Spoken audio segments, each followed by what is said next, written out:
అందరికీ నమస్కారం. Welcome to it's you TV.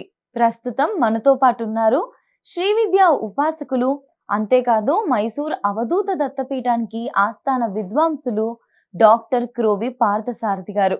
వారి దీక్షానామం శ్రీ పరమానందనాథ. వారితో మాట్లాడి అసలు సౌందర్య లహరి అంటే ఏంటి, అది ఎవరు రచించారు, అందులో ఎన్ని శ్లోకాలు ఉన్నాయి, ఆ శ్లోకాలు మనకి ఏం తెలియజేస్తున్నాయి, ఈ విషయాలన్నీ కూడా గురుగారితో మాట్లాడి తెలుసుకుందాం. అంతకంటే ముందు ఇటువంటి ఆధ్యాత్మికపరమైన వీడియోస్ కోసం ఇప్పుడే మన ఛానల్ని సబ్స్క్రైబ్ చేసుకోండి. నమస్కారం గురుగారు.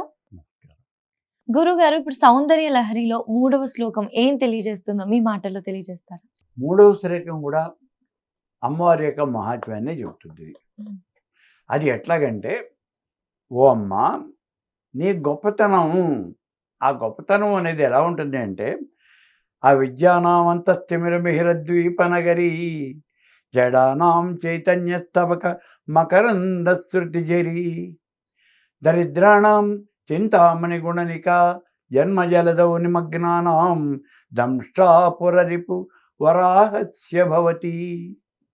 మా నీ యొక్క కృపా కటాక్షణాలు, ఆ వీక్షణాలు ఉన్నాయి అంటే నీ పాదరేణువు అనేది ఉన్నదే, ఆ పాదరేణు ఉంటే మనకి ఎంత ఉపయోగం ఉన్నది అంటే, ఆ పాదరేణు ఎంత గొప్పది అంటే, ఆ విద్యానామంతస్థిమిరమిహిరద్వీపనగరీ, అవిద్యలో ఆ చీకట్లో కొట్టాడుతూ ఉన్నటువంటి వాడికి సూర్యుడి యొక్క కిరణాలు లాంటివి. అంటే ఆ చీకట్లో కొట్టుమిట్టాడుతూ ఉన్నవాడికి ఆ సూర్యకిరణముల చేత కాంతి కనుక ప్రసరించినట్లయితే వాడికి ఎంత ఆనందంగా ఉంటుందో అటువంటి ఆనందాన్ని క్రియేట్ చేస్తుంది. అజ్ఞానాంధకారాన్ని తొలగించి జ్ఞాన జ్యోతులను ప్రకాశింపజేస్తుంది, వాడికి ప్రసరింపజేస్తుంది. అటువంటి గొప్పదమ్మాది ఇది నీ యొక్క పాదరేణువు. ఆ పాదరేణువు యొక్క మహాత్మ్యాన్నే చెప్తూ ఉన్నాడు ఇక్కడ. ఆ విద్యానామంతస్థిమిరమిహిరద్వీపనగరీ.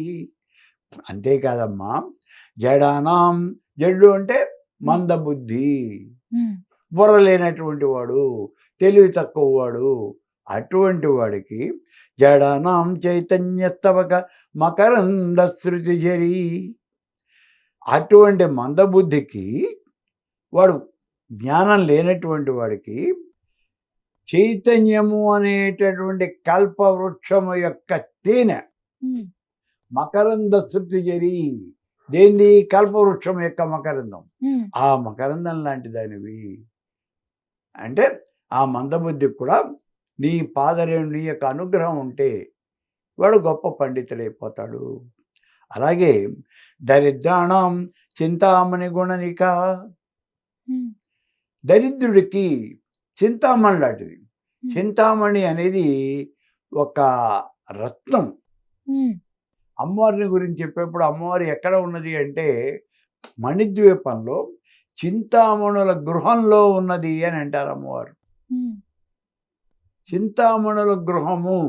ఆ చింతామణి యొక్క స్పెషాలిటీ ఏమిటండి అంటే, ఆ చింతామణి కనుక ఉన్నట్లయితే అసలు నీకు లేనిది ఏదీ లేదట. అంత గొప్పదైనట్టు నీ కోరిన కోరికలన్నీ కూడా తీర్చేటటువంటిది. నీకేం కావాలన్నా సరే ఇచ్చేస్తున్నా చింతామణి. ఆ మణి కనుక మన దగ్గర ఉన్నట్లయితే. అలాగే మంత్రశాస్త్రంలో కూడా చింతామణి, ఇది ఒక ప్రత్యేకమైన మంత్రం ఉంది. ఆ మంత్రాన్ని సంపుటీకరణం చేస్తారు. చింతామణి గణపతి, అలా చింతామణి మంత్రాన్ని సంపుటీకరణం చేసి గణపతి మంత్రం చేస్తారు. అలా గనక చేసినట్లయితే ఆ మంత్రం నీకు దివ్యమైనటువంటి ఫలితం ఇస్తుంది. అది చాలా త్వరగా వస్తుంది ఆ ఫలితం కూడా అంటారు. పూర్వకాలంలో హర్షుడి దగ్గరికి వచ్చేటప్పటికి ఆయన చింతామణిలో శవచింతామణి జపం చేశాడు అని చెప్తారు. శవచింతామణి అంటే ఈ చింతామణి మంత్రమే ఆయన జపం చేస్తాడు. ఎలా చేస్తాడు? శవం మీద కూర్చొని జపం చేయాలి దాన్ని.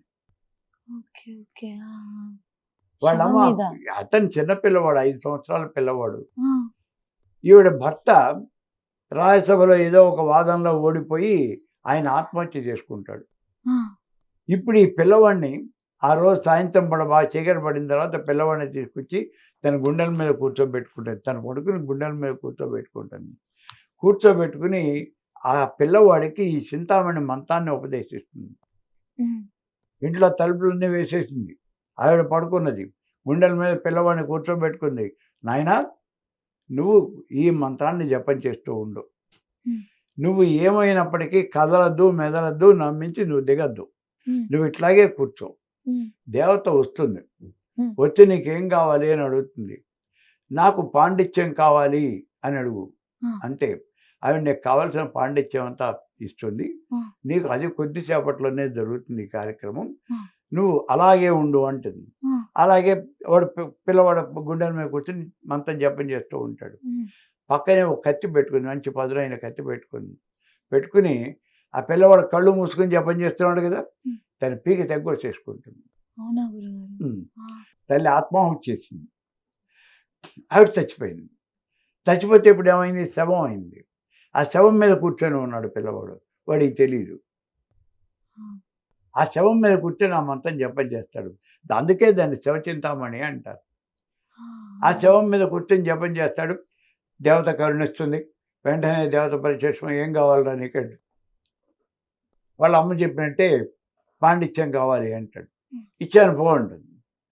వీడు మహాపండితుడు అయిపోతాడు. 5 ఏళ్ల పిల్లవాడు. ఆ మర్నాడే పొద్దున తెల్లవారంగానే ముందు రాజ్యసభకి వెళ్ళిపోతాడు. వెళ్ళిపోయి వాళ్ళ నాన్నని ఓడించిన పండితుడు ఆ సభలో ఉన్నాడు కదా, వాడిని పిలిపిస్తాడు. నన్ను ఓడించంటాడు. సరే, అప్పుడు వాళ్ళిద్దరికీ వాదన జరుగుతుంది. పెద్ద వాదన కూడా జరగదు. ఈ పిల్లవాడు అడిగిన మొట్టమొదటి ప్రశ్నకే ఆయన తలకిందులైపోతాడు. దాంతో ఇతను గెలిచాడు అని చెప్పేసి ఇతను డిక్లేర్ చేస్తారు. ఆ పండితుడు కాస్త ఓడిపోతాడు.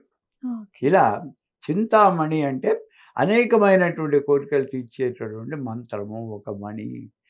అమ్మవారు ఆ చింతామణులతో కట్టినటువంటి ఆ మందిరంలో ఉంటుంది. చింతామణి గృహంలో ఉంటుంది ఆవిడ. ఒక చింతామణి మనకు అన్ని కోరికలు తీరుస్తుంది. మరి ఇంకా చింతామణులతో నిర్మించినటువంటి ఆ గృహంలో అమ్మవారు ఉంటుంది అంటే అక్కడ దాకా పెడితే మనకు తీరని కోరికలు ఉంటాయా? అందుకని అక్కడ చెప్తూ ఉన్నాడు. జడానాం చైతన్యస్తవకమకరందృతియరి దరిద్రాణం చింతామణి గుణనిక. దరిద్రుడు పడ చింతామణి వంటిది. అంటే నీకు అష్టైశ్వర్యాలు, నీకు అసలు కావలసినవన్నీ కూడా ప్రసాదించేటటువంటిది ఆ దేవి. అలా నువ్వు ప్రసాదించేదానివి. మంత్రశాస్త్రంలోకి వచ్చినా కూడా నీకు ఏం కావాలంటే అది ఇచ్చేటటువంటిది. జన్మజలదౌ నిమగ్నానాం దంష్ట్రామురరిపు వరాహస్య భవతి. సంసారము అనే సముద్రం. ఆ రోజున ఈ హిరణ్యాక్షుడు భూమిని తీసుకెళ్ళి ఒక చుట్టగా చుట్టిన సముద్రంలో పారేశాడు అని చెప్పేసి చెప్తారు. అలా పారేసినప్పుడు శ్రీ మహావిష్ణువు వరాహ రూపం ధరించి దాన్ని తన యొక్క ముట్టె కూరల మీద ఆ భూమిని అలా ఎత్తి మళ్ళీ బయటికి తీసుకొచ్చాడు అన్నారు. అట్లాగే అమ్మా, నిన్ను గనక ప్రార్థించినట్టయితే, నీ పాదరేణువు గనక నాకు ఉన్నట్లయితే, జన్మజలధో నిమగ్నానాం దంష్ట్రామురరిపు వరాహస్య భవతి. ఆయన ఆ వరావతారం ఎట్లా అయితే భూమిని నీళ్లలోంచి బయటికి తీసుకొచ్చిందో అట్లా మమ్మల్ని కూడా నువ్వు ఉద్ధరిస్తావు. సంసారం అనేటువంటి సాగరంలో పడి కొట్టుమిట్లాడుతూ ఉన్నటువంటి మమ్మల్ని అందరినీ కూడా నువ్వు ఇలాగే ఉద్ధరిస్తావమ్మా. ఇది నీ పాదరేణువు గనక, అంటే నీ కృపాకటాక్ష వీక్షణాలు గనక మా యందు ఉన్నట్లయితే అని అంటుంది ఈ 3వ శ్లోకం.